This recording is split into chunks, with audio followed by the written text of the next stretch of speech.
Bismillahirrahmanirrahim. Assalamualaikum warahmatullahi wabarakatuh.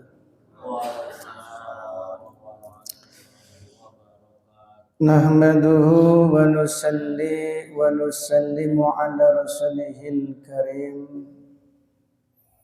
Allahumma la ilma lana illa ma 'allamtana innaka anta 'alamul ghuyub. Rabbi shrah li sadri wa yassir li amri wahlul 'uqdatam min lisani yafqahu qawli. Jamaah salat subuh yang dirahmati oleh Allah Subhanahu wa ta'ala. Tidak ada ucapan yang pantas kita lanturkan pada subuh yang penuh barakah ini kecuali ucapan rasa syukur kita kepada Allah Subhanahu wa ta'ala. Alhamdulillah, dengan kasih sayang Allah kita telah dimudahkan oleh Allah untuk sama-sama melaksanakan salat subuh dengan berjamaah.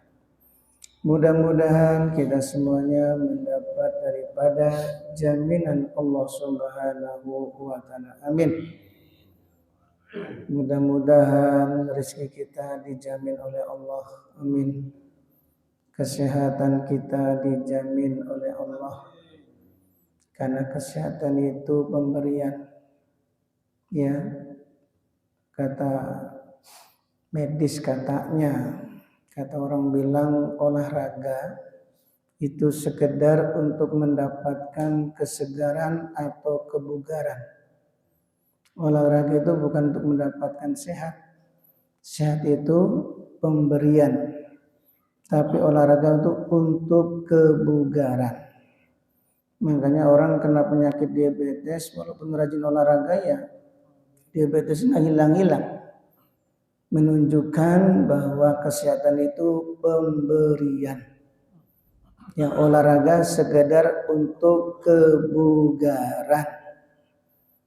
Makanya rezeki yang paling cepat untuk kita dapatkan selepas sholat subuh itu menyempatkan duduk berzikir kepada Allah. Dan di antara rezeki bukan hanya harta, termasuk sehat.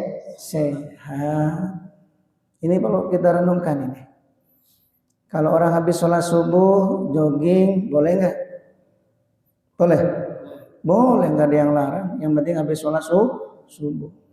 Yang nggak boleh itu sholat sambil jogging. Kalau habis sholat subuh jogging silakan. Mau olahraga, mau lari-lari kecil, bebas. Ya, tapi ada tawaran. Yang paling utama adalah selepas sholat subuh zikir dulu. Apalagi sampai terbit matahari, karena itu lebih cepat untuk mendatangkan rezeki. Entah itu harta, entah itu sehat, entah itu rukun dalam rumah tangga. Yang penting rukun rumah tangga, badan sehat, sehingga makan enak, tidur nyenyak. Ya, Masya Allah. Setelah isyraq baru jogging, silakan. Kalau orang paham, kalau orang mau paham. Karena olahraga bukan untuk mendapatkan kesehatan, tapi untuk kebugaran. Ya, harus dipahami. Ya, banyak orang yang olahraga malah kena stroke.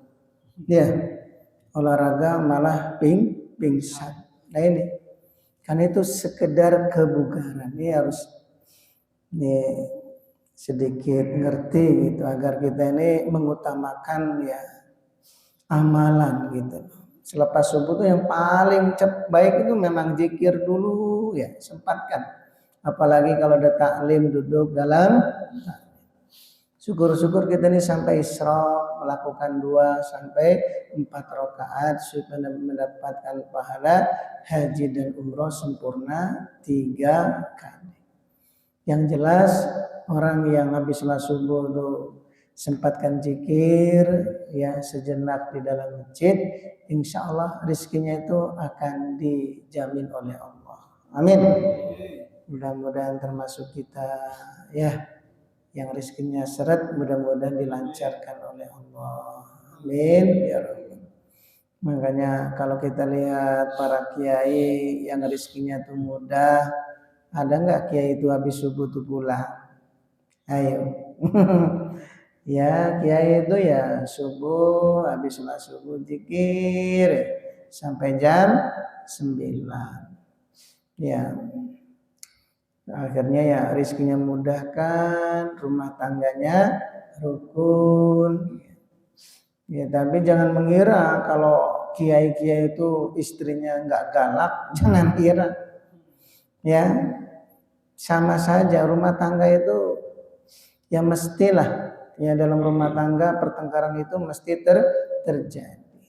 Cuma tinggal kita nih ya kalau ada masalah apa saja tinggal memperbaiki hubungan kita dengan Allah. Wisdah. Kalau kita dengan Allah tuh baik, dengan manusia hubungannya akan diperbaiki oleh Allah. Insyaallah ya. Masyaallah. Pokoknya kita duduk dalam ta'lim ini usahakan ya istiqomah sampai akhir hayat kita. Amin. Al-Fatihah. A'udzubillahi minasyaitonirrajim. Bismillahirrahmanirrahim. Alhamdulillahirabbil alamin arrahmanirrahim. Yaumiddin. Iyyaka na'budu wa iyyaka nasta'in. Ihdinas siratal mustaqim. Siratal ladzina an'amta 'alaihim. Al-maqalatul saniyata wal isrun. Nasihat yang ke-22. Kila dikatakan auhallahu ta'ala ila Uzair an-Nabi alaihi salam. Allah SWT telah memberikan wahyu kepada Nabi Uzair. Nabi Uzair alaihi salam. Faqala azza wa jal, Allah berfirman, ya Uzair, wahai Uzair, kata Allah, idza ajnabta janban sagiran, bila engkau melakukan dosa kecil, fala tangdur ila sigorihi, maka kamu jangan lihat itu kecilnya dosa. Ya, dzalika dzanbi atau itu dosa. Wangdur ila man ajnabta lahu, tapi lihatlah kepada siapa engkau berbuat dosa. Jadi dosa ini kan mendatangkan murkanya Allah. Sekecil apapun dosa, kalau tidak diampuni oleh Allah, itu akan mendatangkan masalah-masalah dalam kehidupan kita, baik di dunia maupun di akhirat. Maka jangan meremehkan dosa. Walaupun cuma dosa kecil, alah itu kan kecil, gampang nanti sholat taubat hilang. Ya, jangan. Tapi lihatlah kepada siapa kamu berbuat dosa. Yang kita berbuat dosa itu kepada zat yang hari-hari telah memberi rezeki kepada kita. Yang hari-hari ngasih makan, minum kepada kita. Yang hari-hari ngasih udara untuk kita. Andaikan udara ini Allah ambil 5 menit saja, kira-kira kita bisa hidup nggak ya? Siapa yang tahan mungkin 5 menit tidak bernapas? Pak Ade bertahan 5 menit? Kayaknya Pak Aceng yang kuat. 5 menit. Kalau yang tua-tua nih ya 5 menit itu ya waktu yang cukup lama ya. 1 menit 60 detik. 1, 2, 3. Masya Allah. 5 menit udara diambil oleh Allah. Kira-kira kita bagaimana? Ya, maut. maut, kelabakan, ngap. Wah, tiba-tiba semaput ini jamaah syukur. Kenapa? Udaranya diambil oleh Allah. Udaranya diambil oleh Allah. Masya Allah. Jadi hari-hari kita ini dikasih udara oleh Allah. Makanya jangan kita ini bermaksiat kepada Allah sekecil apapun itu kemaksiatan, karena kepada siapa kita berbuat maksiat, itu kepada zat yang hari-hari telah memberikan rezeki kepada kita, diantaranya adalah nikmat udara. Saya mau maksiat yang nggak ada orang lain tahu, Pak, di puncak Gunung Lawu. Nah, di puncak Gunung Lawu kayaknya aman nih, nggak ada orang tahu, paling monyet aja di sana. Ya. Ya, walaupun di puncak Gunung Lawu nggak ada orang, tapi Gunung Lawu itu loh ciptaan siapa? Ya, berada di atas gunung ciptaan Allah, di bawah kolong langitnya Allah. Dimanapun kita berada, senantiasa diperhatikan, diawasi, dilihat oleh Allah. Jadi kalau orang ngerti itu ya, pokoknya nggak berani maksiat lah, walaupun itu dosa kecil, karena kepada siapa kita berbuat dosa. Kalau kita berbohong dengan seseorang ya orang pun akan percaya karena dia tidak tahu. Tapi kalau Allah mana bisa dibohongin, betul? Mau sembunyi-sembunyi dalam kamar, kunci di pintu, senyap-senyap, jangan bilang siapa-siapa. Ya. Masih dilihat nggak sama Allah? Masih. Apalagi ngomongnya banter-banter. Enak re. Maksiat kok enak. Ya, jangan. Allah itu maha melihat. Ini nasihat Allah kepada siapa? Nabi Uzair. Kalau kamu berbuat dosa, jika kamu berbuat dosa kecil, jangan lihatlah kecilnya itu dosa, tapi lihatlah kepada siapa kamu berbuat dosa. Sehingga kita nggak akan berani, walaupun itu dosa kecil. Masya Allah. Yang kedua, wa idza asabaka khairun yasirun. Bila engkau memperoleh kebaikan yasirun yang sedikit, kalau engkau memperoleh kebaikan yasirun yang sedikit, fala tandur ila sigorihi, maka jangan lihatlah engkau kecilnya itu kebaikan. Wandur ila man razaqaka, tapi lihatlah siapa yang memberi rezeki kepada kamu. Masya Allah. Jadi apa yang Allah berikan kepada kita, kita syukuri betul-betul. Karena bukan lihat kecilnya, tapi siapa yang memberi. Insya Allah ya. Rezeki saya kok seret banget ya. Padahal sudah yasin setiap pagi, istighosah, ya. Tapi kok gak lancar-lancar ini rezeki. Jangan, gak boleh gitu. Allah itu maha bijaksana. Kita diperintah oleh Allah untuk ibadah tuh bukan untuk mendapatkan hasil, tapi untuk mendapatkan ridhonya Allah. Maka kalau kita ini mendapatkan sesuatu walaupun itu kecil, selama itu kebaikan, jangan lihat kecilnya, tapi lihatlah siapa yang memberi. Karena saya sampaikan, seperti orang kan dikasih duit sama Pak Gubernur. Karena yang memberi itu Pak Gubernur, walaupun ya yang diberi itu cuma 50.000, ya. Kok Pak Gubernur pelit banget ya. Padahal namanya gubernur tuh setidak-tidaknya itu ngasih 10 juta, ya. Seharusnya kan seperti itu, Pak Gubernur. Tapi kok ini ngasihnya cuma 50.000. Nah, kalau orang ngerti jangan lihat kecilnya, tapi lihatlah siapa yang memberi.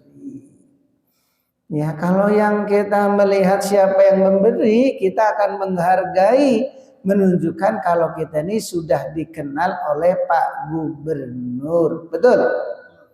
Nah, kalau kita ini masih dikasih rezeki, masih bisa makan, masih bisa minum, masih bisa bernapas, ya. Itu menunjukkan kalau kita ini masih disayang oleh Allah.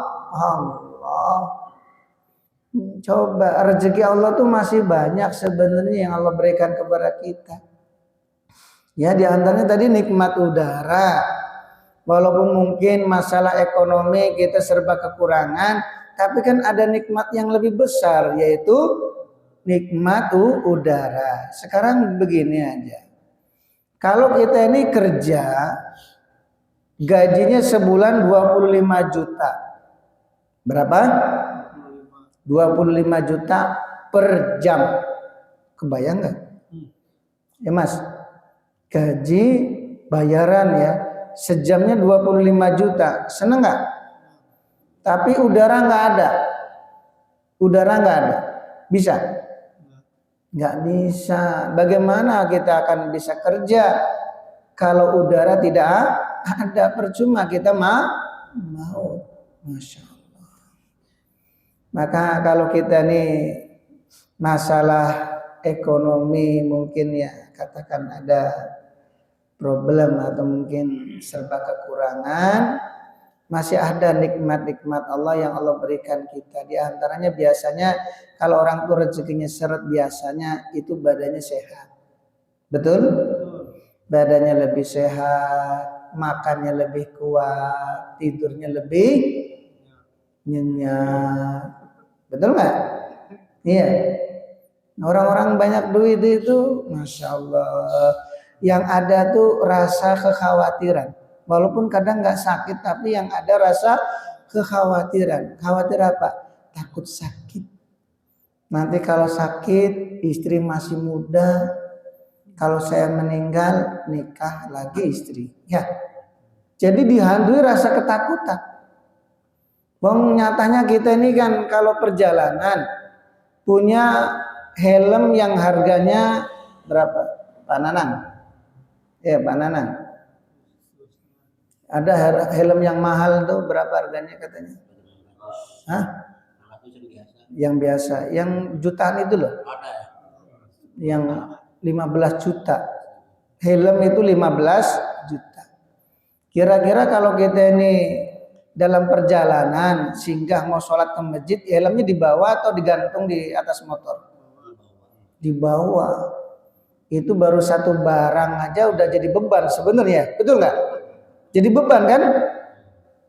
Seharusnya kan ya kita ini kan dibawa enak oleh apa itu namanya helm yang mahal, betul kan? Merasa bangga, tapi kenyataannya enggak.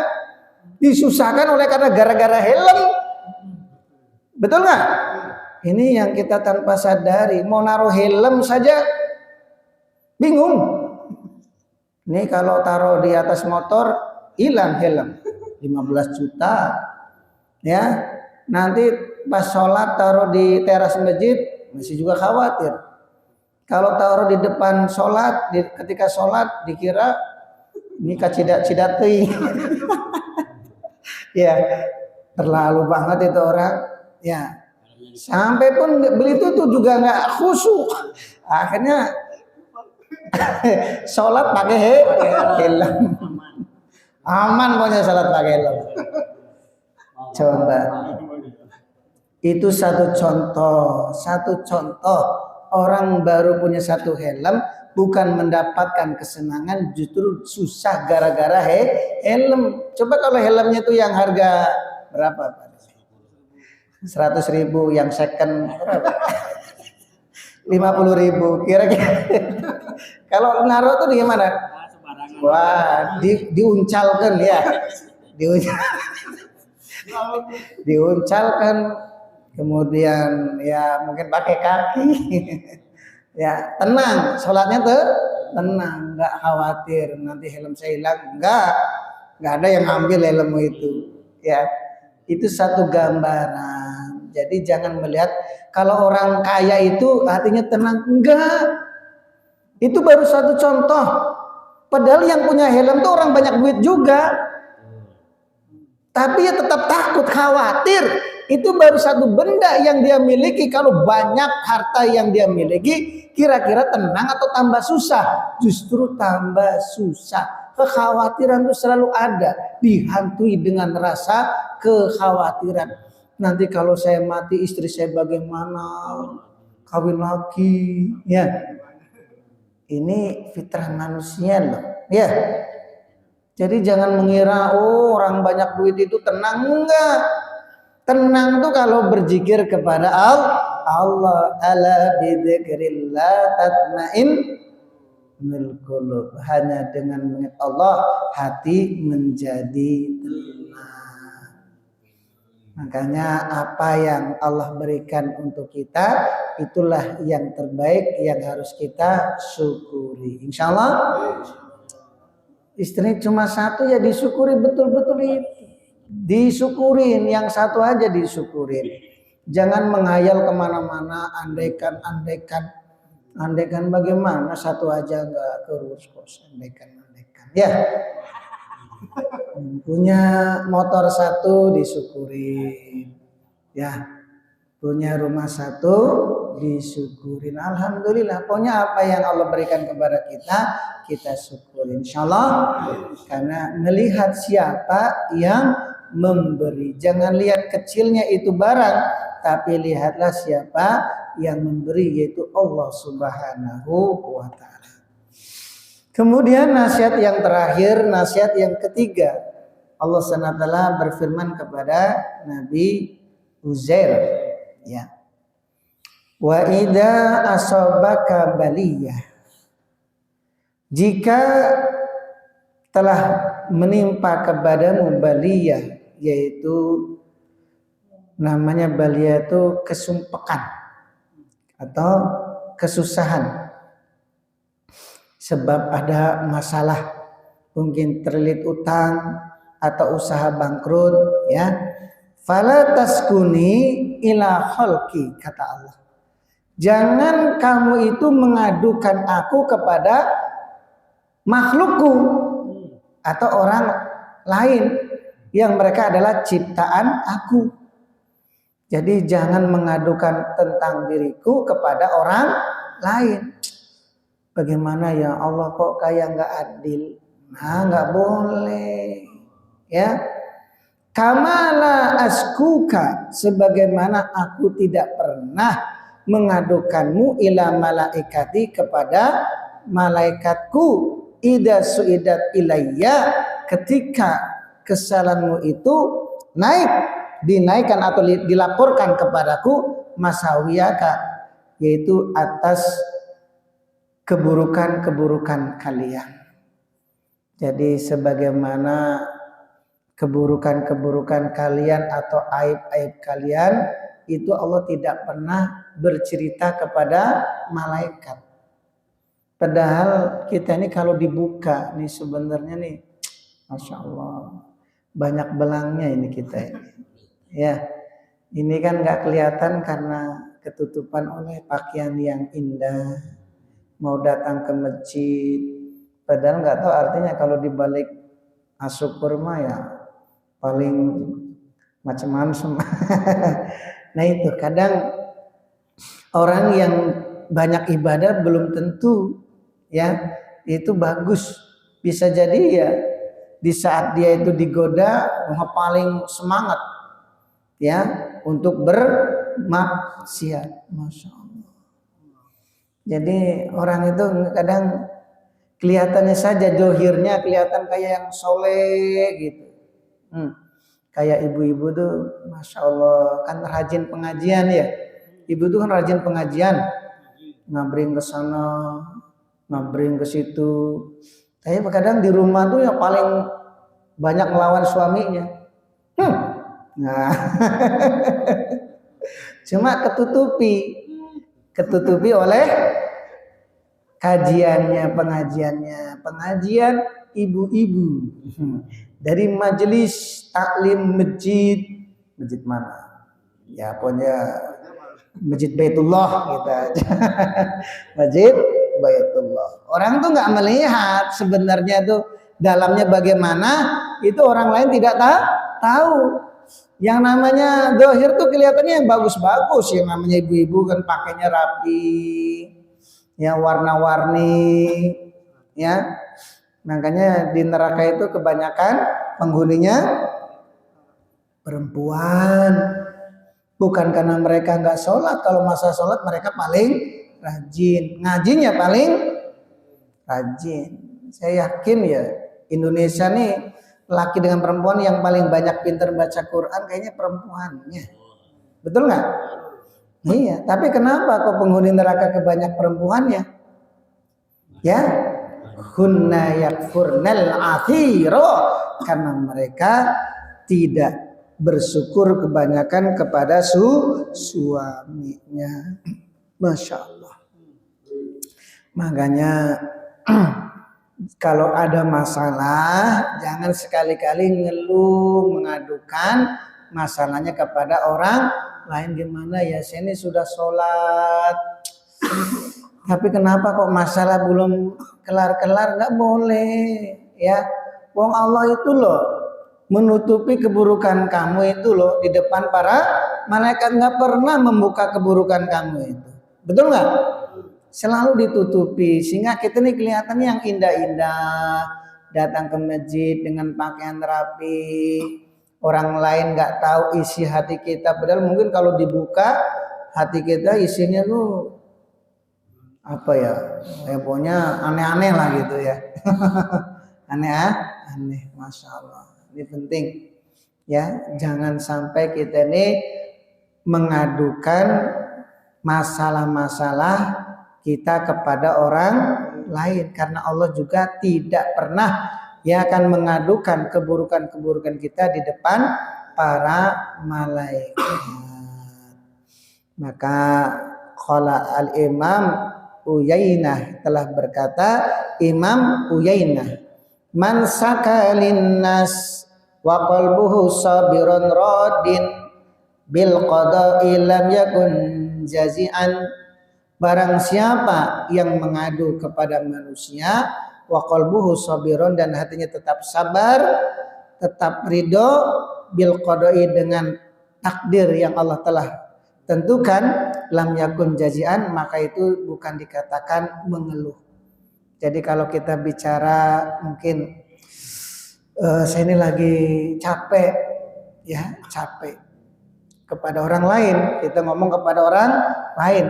Tapi selama hati kita ini masih sabar, masih ridho dengan ketentuan Allah, itu namanya bukan mengeluh. Sebagaimana perkataan baginda Nabi Muhammad sallallahu alaihi wasallam, ajiduni ya Jibril makmuman wa ajiduni makruban.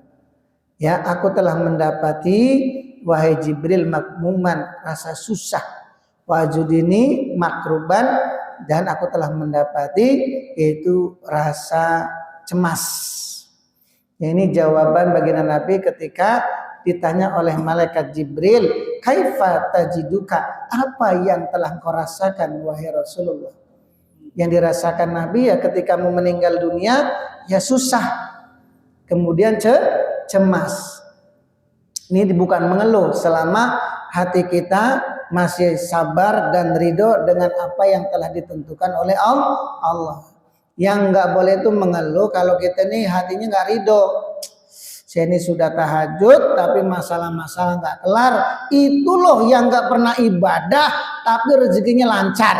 Nah, ini yang nggak boleh, ya. Itu nggak boleh. Namanya mengadukan ya masalah kita kepada Allah. Wong Allah itu tidak pernah membuka keburukan kita di depan malaikat. Maka ya kita juga kalau ada masalah jangan sekali-kali orang lain tahu. Insyaallah ya. Ini 3 perkara.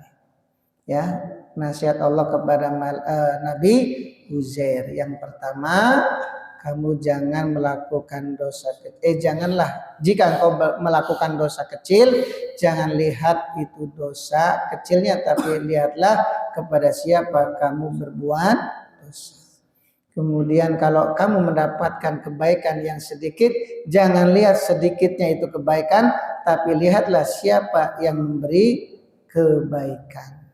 Wa idza asabaka, yang ketiga, kalau kamu mendapatkan musibah, jangan kamu mengadukan Allah kepada orang lain, sebagaimana Allah tidak pernah mengadukan kesalahan kamu itu kepada para malaikat.